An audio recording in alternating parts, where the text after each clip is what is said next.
इस वीडियो में हम बात करेंगे सिविल केस की प्रोसीडिंग्स की कि सिविल केस की प्रोसीडिंग्स कैसे चलती हैं कोर्ट के अंदर। बिल्कुल सिंपल शब्दों में और सिंपल तरीके से आपको एक एक पॉइंट बताऊंगा मैं।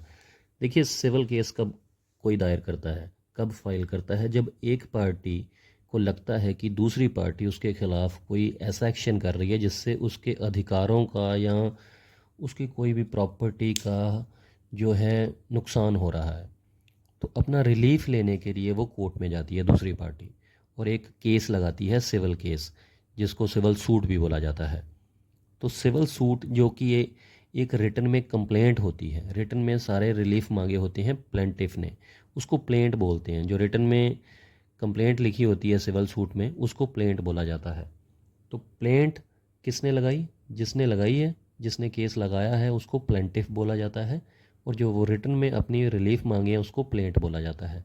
सिविल सूट के अंदर जो रिटन में कंप्लेंट की गई है उसको प्लेंट बोला जाता है और लगाने वाले, केस लगाने वाले को प्लेंटिफ बोला जाता है। जिसके खिलाफ लगाया है उसको डिफेंडेंट बोला जाता है। अब इसमें उसने क्या मांगा है? रिलीफ मांगा जाता है। और इसमें कोर्ट फीस वगैरह भी लगानी पड़ती है, जितनी कि मान के चलिए अगर कोई रिकवरी का आपने सूट लगाया है, कुछ पैसों का लेन देन है, तो जितनी अमाउंट है उसके हिसाब से एक शेड्यूल बना होता है कोर्ट फीस का, तो वो कोर्ट फीस भी आपको लगानी पड़ती है प्रॉपर।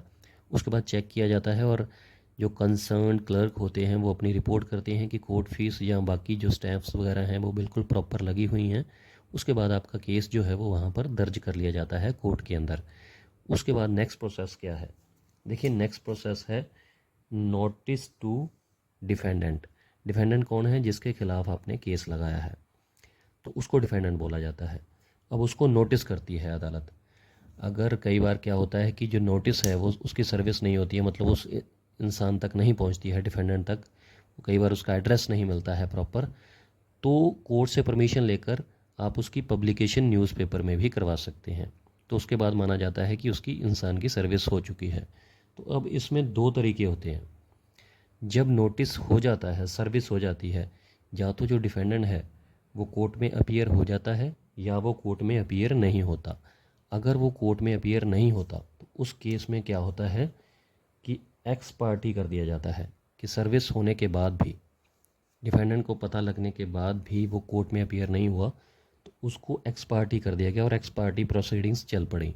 एक्स पार्टी प्रोसीडिंग्स का मतलब होता है कि डिफेंडेंट अब आकर अपनी कोई बात नहीं कह सकेगा उस केस के अंदर, अपना पक्ष नहीं रख पाएगा और सिर्फ प्लेंटिफ की बात सुनी जाएगी और उस आधार पर जजमेंट आएगी।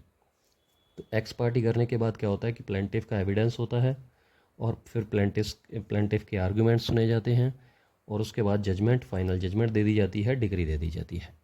तो ये तो हो गया जब डिफेंडेंट को पता लगने के बाद भी वो कोर्ट में नहीं आया और एक्स पार्टी जो जजमेंट है वो आ गई। अब अगर डिफेंडेंट जो है वो अपीयर हो जाता है कोर्ट में, तो उसके बाद नेक्स्ट प्रोसेस क्या होती है? नेक्स्ट प्रोसेस होती है कि उसको अपना जवाब देना होता है।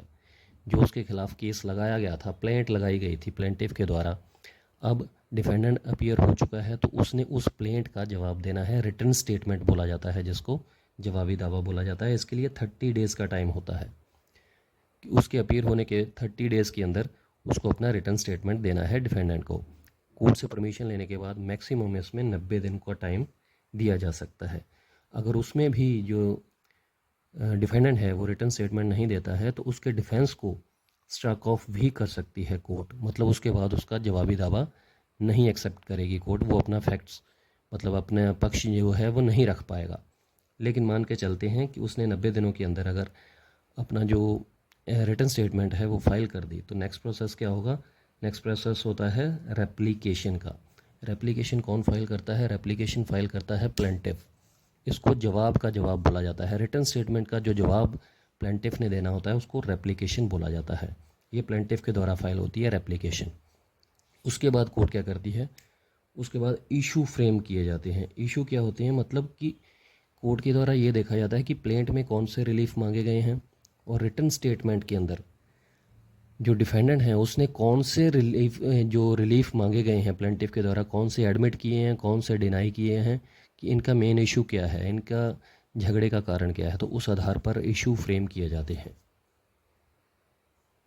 इशू फ्रेम होने के बाद फिर एविडेंस का मौका दिया जाता है कोर्ट के द्वारा। सबसे पहले प्लेंटिफ का एविडेंस होता है।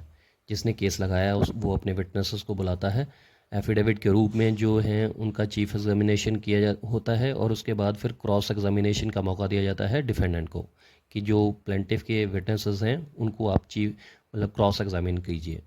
उसके बाद प्लेंटिफ अपना जो एविडेंस है वो क्लोज करता है, फिर डिफेंडेंट को मौका दिया जाता है कि आप अपना एफिडेविट दीजिए, चीफ एग्जामिनेशन कीजिए, अपने विटनेसेस को बुलाइए, और उसके बाद फिर प्लेंटिफ को बोला जाता है कि इनको डिफेंडेंट के विटनेसेस को आप क्रॉस कीजिए। उसके बाद जो डिफेंडेंट है वो अपना एविडेंस क्लोज करता है, और फिर जो केस है वो आर्ग्यूमेंट्स पे आ जाता है। कई बार रिबटल का मौका भी दिया जाता है। रिबटल क्या होता है कि प्लेंटिफ को एक मौका दिया जाता है कि अगर वो कोई और बात कहना चाहते हैं या रिटन स्टेटमेंट के अंदर कोई ऐसी बात आई है डिफेंडेंट के द्वारा जो कि उस केस से रिलेटेड है और जिसका जो मतलब उस बात को डिनाई करना चाहता है प्लेंटिफ, तो उसको रिबटल का मौका दिया जाता है एविडेंस के बाद। तो ये रिबटल पर भी कई बार केस लगा दिया जाता है जिसमें 1 या 2 मौके दिए जाते हैं कोर्ट के द्वारा प्लेंटिफ को। उसके बाद फाइनल आर्गूमेंट्स पे आ जाती है जो केस की प्रोसीडिंग्स होती हैं। कई बार रिटन आर्गूमेंट्स भी दे दिए जाते हैं कोर्ट में, या फिर आप औरल आर्गूमेंट्स भी कर सकते हैं। पहले प्लेंटिफ को मौका दिया जाता है आर्गूमेंट्स करने का, उसके बाद डिफेंडेंट को मौका दिया जाता है, और आर्गूमेंट सुनने के बाद, फाइनल आर्गूमेंट सुनने के बाद कोर्ट के पास 30 डेज़ होते हैं। विदिन 30 डेज़ कोर्ट जो है वो जजमेंट या डिक्री दे देती है। अब जिसने केस लगाया होता है, जिसके हक में जजमेंट आती है, उसको बोला जाता है डिक्री होल्डर, DH, और जिसके खिलाफ केस होता है और जिसके खिलाफ जजमेंट आती है उसको बोला जाता है JD, जजमेंट डेटर। अब अगर तो डिक्री मान लेता है जिसके खिलाफ केस की जजमेंट आई है, अगर तो वो कोर्ट्स के ऑर्डर मान लेता है जजमेंट के अकॉर्डिंग, फिर तो ठीक है। अगर वो नहीं मानता है, अगर उस हिसाब से, जैसे मान के चलिए किसी ने 1 लाख रुपए की रिकवरी का सिविल सूट लगाया और कोर्ट ने जजमेंट दे दी कि आपको 1 लाख रुपए डिक्री होल्डर को देने हैं, जिसने प्लेंट लगाई है प्लेंटिफ को देने हैं, लेकिन उसने उसको पैसे नहीं दिए, तो उस डिक्री होल्डर के पास, उस प्लेंटिफ के पास फिर क्या ऑप्शन है कि वो एग्जीक्यूशन लगा सकते हैं। कोर्ट के ऑर्डर को एग्जीक्यूट करने के लिए एग्जीक्यूशन लगाई जाती है, और उसमें ये वेरवा दिया जाता है, उसमें ये बताया जाता है कि ये जजमेंट इस तारीख को इस कोर्ट ने दी थी, लेकिन अभी तक दूसरी पार्टी ने, ऑपोजिशन पार्टी ने उसको फॉलो नहीं किया है।